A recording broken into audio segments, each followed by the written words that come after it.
At my parents' retirement gala, I was seated in the service bay. My mother said, "It's just for non-essential staff." I looked around. Everyone else had a seat, even my cousin who stole client jet codes. So I picked up my gift, turned around, and said, "Clock this." My father ran after me in front of everyone. It wasn't supposed to feel like this. I sat there on a folding chair behind a heavy black curtain, the kind they use to cordon off maintenance equipment or bad surprises. The air smelled faintly like jet fuel and citrus-scented cleaner, and somewhere just outside, a jazz band played a too-cheerful version of "Come Fly With Me." My name is Travis. I'm 38. I live in Scottsdale, Arizona. I fix things. Airplanes, mostly. Sometimes situations. Usually not for myself. This wasn't just any party. It was my parents' retirement gala, thrown inside the same private airport hangar they'd operated for over 30 years. There were legends around here: Mom, the sharp-tongued aviation finance wizard; Dad, the charming ex-pilot turned consultant. Everyone from corporate pilots to FAA brass had shown up. They flew people in. Literally. And yet I was back here, behind the divider curtain in a service bay, next to a mop bucket and a stack of food crates labeled "Do Not Serve." My table had a folding chair and a napkin. No name card. No view. No dignity. I tried not to get mad. Maybe it was a mix-up. Maybe they ran out of space. I peeked out from behind the curtain and scanned the main floor. Crystal chandeliers hung from the ceiling like this was some luxury hotel. Guests in sleek black suits and long gowns milled around rows of white draped tables. Each had assigned seating. Even Mark was out there. Mark, my cousin, whose claim to fame was stealing a client's private jet codes to impress a Tinder date, got banned from 3 airports. Got a slap on the wrist and somehow a second chance in the family. He sat at a center table, laughing with a glass of champagne in hand. I didn't even get a name tag. I waited for someone to come explain. Maybe my sister? Maybe even Dad? Instead, it was my mom, ducking behind the curtain with a tight smile and a flustered look, as if she just remembered I existed. "Oh, good. You found your spot," she said, brushing some imaginary lint off her dress. "It's just that tonight is for colleagues and key people. You understand. Key people." I swallowed hard. "You mean not your son?" She sighed like I was a headache. "Don't make a thing of it, Travis. It's a logistical night. Just smile, and we'll catch up after." Then she was gone. My jaw locked. My fingers tightened around the box in my lap, the gift I'd brought. A custom-built aviation instrument panel clock, made from parts I'd been collecting for over a year. I'd engraved the retirement years on the side. Thought it would mean something. Apparently, it didn't.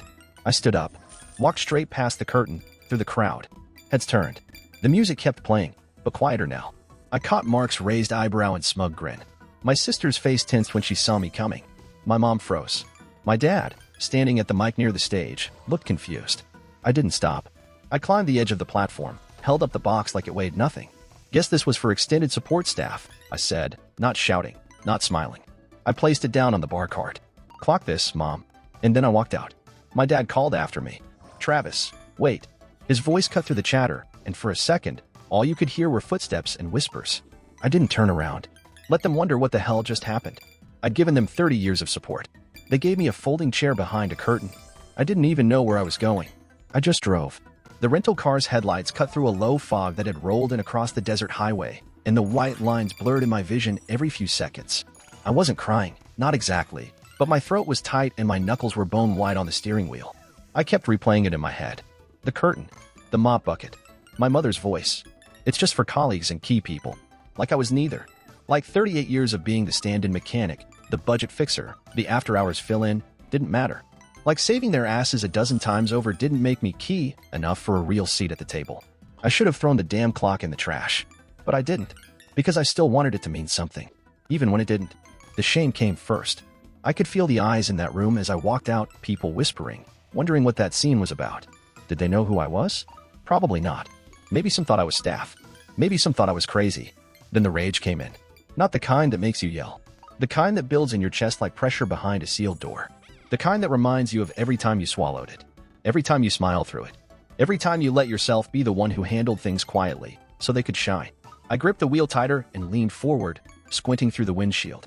My whole life, I was the helper. The one who stayed back. Covered shifts. Paid invoices. Drove the extra miles. Fixed what broke. I didn't realize how heavy it had gotten until tonight. Even Mark, who literally committed a federal offense, got a front row seat. Because he was loud. Because he schmoozed. Because he played their game. And I was the ghost they kept in the background. Useful, but invisible. The words kept echoing in my head. Just for colleagues and key people. like she was talking to a valet. I thought about all the times I defended them, when people joked about their elitism, when friends asked why I always looked tired, when I said things like, family's complicated, instead of just telling the truth. Because the truth is, I was never really invited to the front of the house. I was just maintenance. I felt it. Suddenly, years of it. Every time they called me to fix something but never offered to help with my shop rent. Every time they bragged about my sister's influencer channel and forgot to mention I kept their aircraft legal for 10 years. And now, sitting alone in this fog, I finally saw it. I was never meant to be part of the show. I was just the crew. My stomach clenched, but I kept driving. I didn't know where I was headed, but I knew one thing. I wasn't going back. The farther I drove, the more the memories came. Not all at once, just flickers at first. Like someone flipping through an old photo album in the back of my head. Pages I hadn't meant to revisit. Pages I thought I'd burned. The first one, I was 7, crouched on the floor of the garage with my dad. He handed me a little wooden wing for the model airplane we were building. See this? You always want symmetry. No shortcuts, he said. I remember how proud I felt holding that thing, how he nodded like I was part of something. Then my sister burst into the room, holding my mom's camcorder. Can I show my friends how I take off? She squealed. He lit up like a Christmas tree. Of course. Let's go, co-pilot. I stayed behind, gluing wings while they filmed her first flight on her toy glider in the front yard. Later that night, Mom uploaded it to YouTube. Look at our little aviator, she beamed. This one's got showmanship. The video got a few thousand views. Nobody asked about the model plane again. Another one, teenage years. I had rebuilt my Vespa from scratch. Spent every dime from my mechanic internship on that thing. It wasn't pretty, but it ran like silk. My sister asked if she could borrow it to meet her boyfriend. I hesitated. Just be careful, I said. She didn't come back that night. When she did, the scooter was wrecked, scratches down the side, mirror cracked, tail light smashed. I nearly passed out. Dad pulled me aside. Take the fall for this, okay? She can't afford to lose face at school. You'll figure it out. And I did. Sold my guitar to cover the parts. Took on double shifts that summer. She never said thank you. In my 20s, things got worse. My parents' hangar was on the brink, something about a bad fuel contract, a defaulted loan. The bank was circling. I took out a personal line of credit. Quietly. No announcements.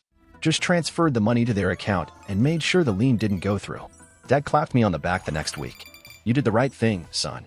Mom kissed me on the cheek and said, we'll pay you back when things stabilize. They never did. I gave up the deposit I'd been saving for my own shop. Postponed the lease. Told myself, next year, I'll get it going. But next year, the villa needed a roof replacement. Water damage, they said. Insurance was slow. They looked at me across the dinner table, wine glasses in hand. You're good with the banks, Travis. Help us bridge the gap. I wired the money that night. No one offered to repay me. But at Mom's garden party the following spring, she gave a toast about how this house has been through so much and how family finds a way to endure. Everyone clapped. I just stood there, invisible in the crowd. Year after year, I was the silent glue. The unpaid tech support. The holiday airport shuttle. The one who fixed the plane's landing gear last minute so my dad could impress a client. The one who reviewed legal papers when Mom didn't want to pay for a lawyer. Every time I stepped in, it was framed as duty. A shrug.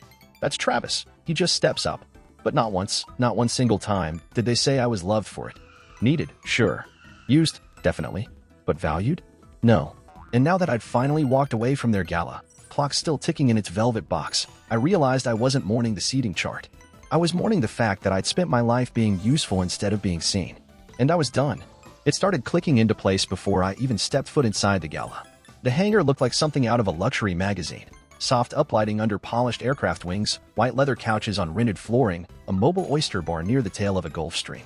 Valet attendants in matching uniforms buzzed around the private airstrip, lining up a row of luxury cars like trophies. I had parked in the overflow lot. I stood outside for a second, holding the gift box. The custom-made clock was heavier than it looked. Stainless steel casing, instrument panel replica from a 1980s King Air, the retirement years engraved in brass, 1992 to 2024. I'd spent 3 months sourcing parts for it. My palms were already sweating. I walked in. A greeter with a clipboard stopped me at the entry. Name, Travis Renner. She flipped a few pages, her eyebrows pulling together for half a second before she smiled professionally. You're with? I'm their son. Oh. A slight pause. Okay, just one moment. She stepped to the side and waved over a man in a blazer with a headset. They whispered for a second, and then he gave me a polite nod. Right this way. I followed him. Past the red carpet, past the guestbook station, past the wall of framed photos showing my parents shaking hands with executives and posing next to various aircraft.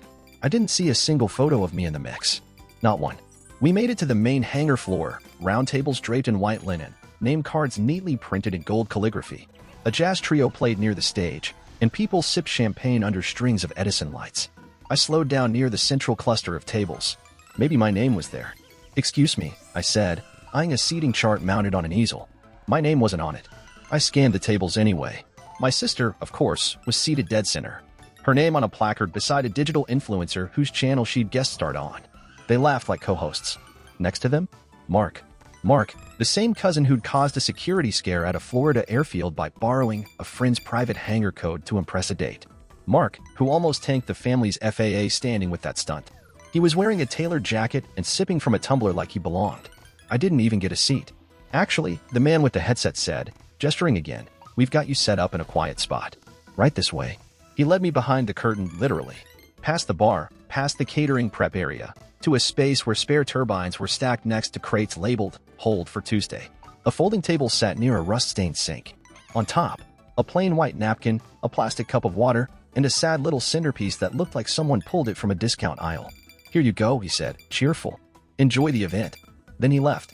I stood there for a minute. The curtain flapped gently behind him. In the distance, applause rang out as someone gave a speech. My name hadn't been called. I set the box down gently on the table. So this was it. After years of putting my own goals on hold, of stepping in every time their operation hit a bump, of covering debts and fixing contracts and scrubbing engine grease off their image, this was my place. Behind the curtain, near the mop bucket. No speech. No thank you. No seat. Just exile. Neatly wrapped in polite indifference. Even the man who stole jet codes got better treatment. That's when I knew, really knew, it wasn't an accident.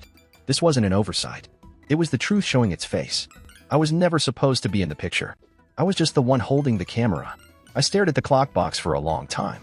It sat there on the plastic folding table, backlit by the soft yellow glow of the hangar lights bleeding in from beyond the curtain. The ticking inside was faint but steady, measured. Like my anger. I wasn't impulsive by nature. I wasn't the kind of guy who stormed out of rooms or made speeches or flipped over tables. I fixed things. Quietly. I swallowed insults, patched holes, made sure nothing crashed. But standing there, with the smell of cleaning solvent and jet exhaust in my nose, something broke. Something small and final and permanent. They'd made it clear. I was background. The help. Good for invoices, repairs, and favors, but not good enough for the spotlight. Not even good enough for a seat in the damn room. I picked up the box and walked through the curtain. The light hit me all at once. I blinked as the crowd came into focus. Rows of tables, soft laughter, clinking glasses, and people turned toward the stage where my parents stood smiling under the warm glow of a spotlight. My dad was at the mic, mid-toast. And of course, we wouldn't be here without our friends, our colleagues, our Al. He trailed off as he saw me. I walked straight toward them. I didn't rush. I didn't pause. Just walked slow and steady like I was carrying something sacred. People began to turn in their seats. Whispers rippled across the room. "Is that Travis? What's he doing? Wait, is that their son?" I reached the edge of the stage and stepped up without waiting for permission. My dad took a half step forward, his hand raised, unsure whether to stop me or shield me. I didn't give him the chance. I held up the box and said, calmly, "I guess this was for extended support staff." A hush fell over the room. I walked to the bar cart at the side of the stage, set the box down gently, and straightened it with a surgeon's precision. Then I looked out at the room, at the relatives who never called, the friends who never asked, the strangers who clapped for speeches about legacy but never knew my name. And finally, I turned to my mom. "Clock this, Mom." I didn't wait for her to speak. I didn't wait for anything. I turned and walked off the stage. I heard my dad behind me. "Travis. Son, wait." But I didn't stop. The curtain swished closed behind me. And for the first time in my entire life, I wasn't part of their script. I wasn't in the wings. I wasn't adjusting the lighting or fixing the wiring or covering the cost. I was walking out of the theater. Let them fix it this time. Let them wonder who I was. Let them sit in their curated gala and realize the person they left behind just took the silence with him. The text started before I even made it to the parking lot. First one was from my mother. "MOM, that was completely uncalled for. I don't know what kind of tantrum that was, but you humiliated us." Then my father. "Dad, you owe your mother an apology. She's in tears. You embarrassed the whole family." Then, of course, my sister chimed in. "Amanda, dramatic much? Couldn't just be normal for one night?" Well, by the time I pulled onto the freeway, the dashboard lit up with a dozen notifications. Missed calls. Group thread buzzes. My sister even tried FaceTiming me, like this was a casual misunderstanding instead of a full-on public collapse of their little dynasty. They wanted me to feel guilty. It almost worked. But then I remembered where I'd been seated, near a spare turbine, by the utility sink. They thought I'd come crawling back with an apology. Maybe offer to clarify what happened. Maybe let them explain it all away, paint it as a logistical mix-up, smooth it over before too many questions got asked. Not this time. Instead, I called someone who'd actually been there for me when it mattered, Ryan. My old flight school roommate. We hadn't spoken in a few months, but I knew he'd pick up. He did. Travis? Holy hell, I just heard what happened. You okay? Define okay. I muttered. I was parked now, engine off, lights dimmed, staring out at a gas station somewhere off I-10. They stuck me in a back room and acted like I should be grateful. Ryan let out a low whistle. Yeah, that sounds about right. You know what hurts? I said. It's not even the seat. It's everything. The years. The loans. The villa roof. The hangar bailout. They treat me like a damn technician they inherited by accident. He was quiet for a moment. Then he said, "This isn't just disrespect, man. It's financial abuse." I blinked. What? You've been subsidizing their image. They use your labor, your money, your silence, and sell the story that they're self-made legends. You've been the engine room, and they're sipping champagne in the cockpit. That one hit hard. Look, he continued. I've seen this before, especially in family-owned stuff. They'll keep taking until you cut them off. But you need to do it smart. Clean. Documented. How? I'll put you in touch with a mediator. She's good, fair, firm, not the kind of person who gets snowed by crocodile tears. And start collecting everything. Transfers, texts, receipts. Anything you ever gave or paid for. I let out a slow breath. You really think this is something I can fight? Travis, Ryan said, you're not picking a fight. You're taking back what's yours. For the first time all night, I felt a crack of light in the fog. I wasn't just angry anymore. I was ready. The next few nights were a blur of late hours, cold coffee, and endless scrolling. I pulled out my old laptop, the one I used for billing clients back when I thought I'd open my own repair shop. The hard drive was a digital graveyard of favors, bank transfer receipts, scanned checks, email threads, old QuickBooks reports. I opened one folder labeled Villa Roof and found PDF after PDF of estimates, wire confirmations, even a note from my dad that said, "Can you float this for now? We'll square up later." They never did. I moved on to the hangar folder, same story. A rushed bailout 3 years ago when they were behind on their fuel supplier contract. I found the email chain with the subject line, "Urgent wire, keep this quiet." Dad had asked me to keep it between us. Said it might spook the partners. Funny how many times quiet meant, "We'll take your help but never your credit." Ryan's mediator had emailed me a checklist. I printed it out and started checking boxes. Bank statements? Done. Personal messages? Check. Screenshots? That one stung a little. I pulled up my sister's Instagram account and clicked through her highlights. There it was, a post from last year. Lunch day. Couldn't have done it without family support. It was a travel brand she started. My mom had told me she got funding from a small private investor. That investor was me. I remembered the call, my mom crying about the insurance denial, the urgent need to fix the hangar roof after a summer monsoon. Said the tiles were sliding off. Water was leaking into the second floor offices. I wired $18,000. I found the transaction. I found the date. And then I found the lie. That same month, she and Amanda were in Portugal, launching the brand. Boutique hotel tags. Ocean view dinners. Hashtags like hashtag healing my inner child. They used the roof excuse to get the money. They used the money to fund her influencer fantasy. And they never fixed the roof. I felt like I couldn't breathe for a second. I leaned back in my chair and let the silence hit me. This wasn't just forgetfulness. It wasn't miscommunication. This was orchestrated, coordinated, lied about. It was theft dressed up as family. I opened a spreadsheet and started logging everything. Dates, amounts, purpose, evidence links. It wasn't just about getting my money back anymore. It was about seeing the whole picture in one place. When I was done, it spanned 3 pages. Over 70 grand. Villa repairs. Loan advances. Bailouts.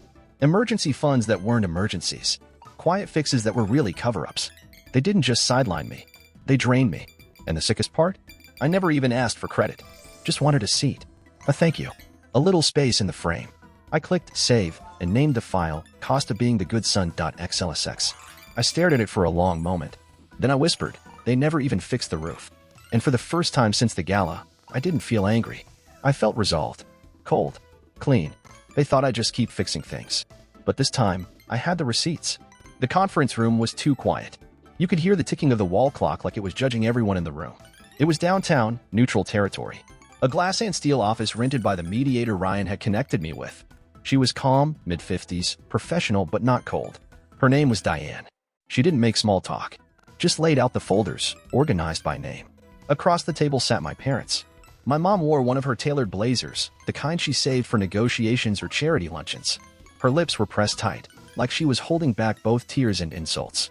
My dad was in a sweater he probably thought made him look casual, but his jaw was clenched. Every so often, he shifted like his seat was too hard for the moment. Amanda was there too. Silent, eyes downcast. She didn't even pretend to smile. Their lawyer was a guy named Jeff. Young, too confident. Probably thought this was just a family squabble he'd patch up with a few signatures and forced hugs. He started with a chuckle. So, obviously, emotions are high. But let's remember we're all family here. I'm sure with a little give and take. Diane held up a hand. Let's begin with the facts, Mr. Jeffries. She turned to me. Travis? I opened my binder.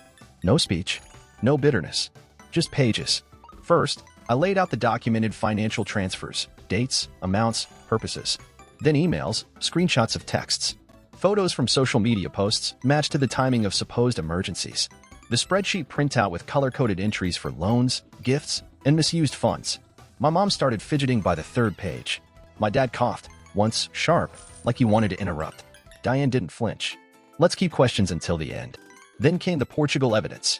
The money they said was for the leaking roof, diverted to fund Amanda's brand launch and their cruise through the Douro Valley. I had tagged the dates, the receipts, the travel itinerary. Amanda closed her eyes. My mom's face went pale.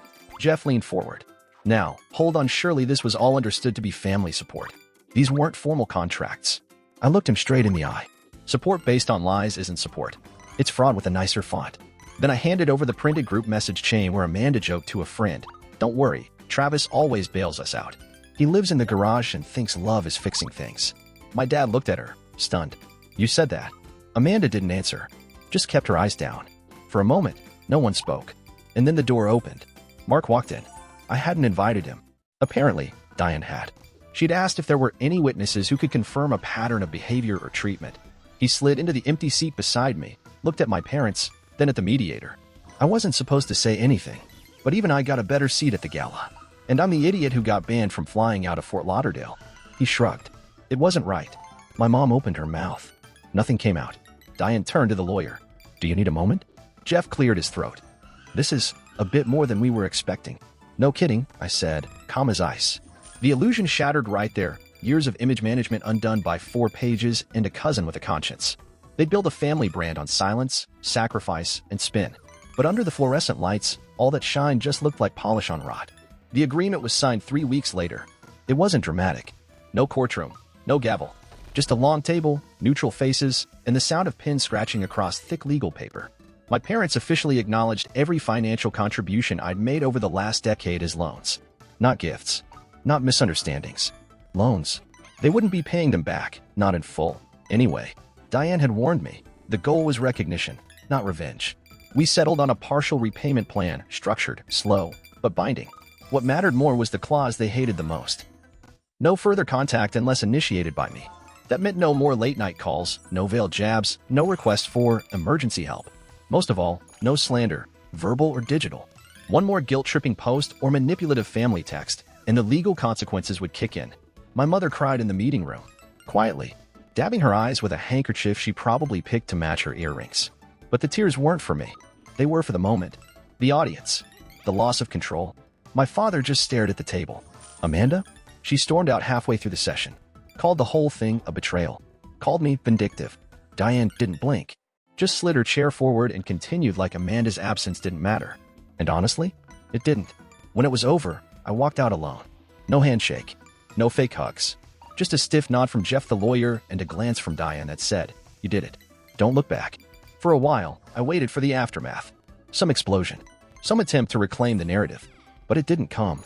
What came instead were the whispers. Quiet texts from extended relatives I hadn't heard from in years. An uncle who sent a single line. "Heard what you've been through. For what it's worth, I see you." A second cousin I barely remembered messaged, "Your dad always made it sound like you didn't do much." I guess we were wrong. Even a few old coworkers from the hangar wrote me. "We always knew who kept the lights on. Just glad someone finally said it out loud." I didn't reply to most of them. Not yet. Because this wasn't about being right. It was about being free. There was no parade. No grand reconciliation. But there was peace. The kind you feel when the static in your head finally quiets. When you walk past the phone and don't wonder if someone's about to ask for something. When you open your laptop and the first thing you see isn't a spreadsheet of debt disguised as love. There was no homecoming. But there was no collapse either. Just me, standing tall. And them, finally, if reluctantly, acknowledging that I was never background. I was the backbone. The silence that followed wasn't loud. It didn't echo. It didn't sting. It just settled. For the first time in my adult life, I didn't feel the weight of someone else's problems pushing down on my chest. I didn't wake up reaching for my phone to scan for emergencies disguised as family messages. I didn't feel the anxiety of waiting for a request I couldn't say no to. I was alone, but I wasn't lonely. I started therapy. The guy my mediator referred me to, Dr. Colin, wasn't soft or flowery. Just direct. Practical. First session, he asked me what I wanted. Not what my parents wanted. Not what Amanda expected. Not what would keep the peace. "What do you want, Travis?" he asked, leaning back in his chair. I didn't have an answer right away, but I kept showing up. Week by week, the fog lifted. I told him about the model planes, the broken Vespa, the hangar money, the fake emergencies. I told him how it felt to be the invisible mechanic behind everyone else's takeoffs. By week 4, I told him something I hadn't even admitted to myself. I never wanted their love as much as I wanted their respect, but I'd never had either. That was the week I started building again. Not for them. Not for a business loan I'd never get repaid. Not for some project that would keep the family afloat. For me. I pulled my old designs out of the closet, blueprints for modular aircraft kits I'd sketched back in my 20s. They were dusty, marked with scribbles and crossed-out ideas, but they still had life in them. I posted a few mock-ups online, just for fun. A local aviation enthusiast group picked it up. A guy named Eli, who used to fly with the Guard, messaged me. Said he loved the design. Said if I ever wanted to build a shop or a workspace, he had contacts. That turned into coffee. Coffee turned into plans. 6 weeks after the mediation, I signed a lease on a small hangar bay on the east side of the airstrip. Not the one my family ran. A new one. Mine. The tools were mine. The schedule was mine. The dream was mine. Eli and 2 others pitched in on startup. Real partners. The kind who looked you in the eye and said, "We believe in this." We didn't have a name yet, but I didn't care. Every day, I showed up in worn boots, smelling like engine grease, hands covered in graphite and metal dust. And I'd never felt cleaner. At night, I ate dinner with people who didn't expect me to save them. Friends. The kind that didn't ask what I could fix, but what I was excited about. Sometimes Ryan would drop by with takeout. Sometimes we'd talk shop. Sometimes we wouldn't talk at all.